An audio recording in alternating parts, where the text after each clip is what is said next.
Well, it has been 1 week since Hurricane Ida slammed into the Louisiana coast, and parts of the metro New Orleans area are still without power, but a huge section of the area could regain electricity today. Asha Staples is live with more on some of these restoration times. Asha, any idea when most of the city is going to be able to get the lights back on?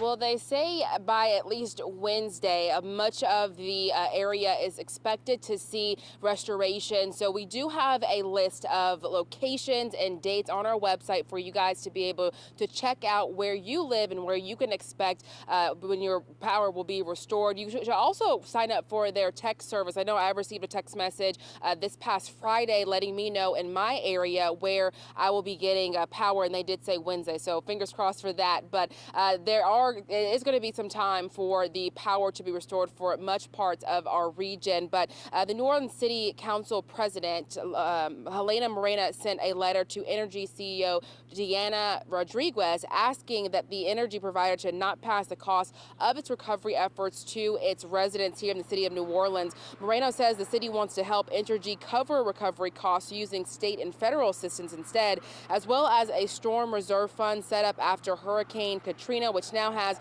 about $39 million in it. So this will be very good for our residents who are already struggling to get by during this time. Moreno also asked Entergy for a report on the best way to avoid passing on those costs to ratepayers, but the progress has been undeniable. Entergy reports power is now back to about 300,000 of its 900,000 customers who lost it in Louisiana during Hurricane Ida. That's because the utility was able to restore 6 of the 8 main transmission lines feeding high voltage power into southeast Louisiana. So that's good news as well as far as those restoration efforts concerned. We did hear from the governor about all of this planning for recovery, including the restoration of power. This is what he had to say. Electricity is one of the biggest challenges that we have across southeast Louisiana. We know that, and depending on the damage to the infrastructure, the transmission lines, the distribution lines, as well as the generation capabilities, there's not an even rate of restoration going on, and that's always going to be the case. And I'm always happy to see people getting powered up, and some people are going to be quite a while.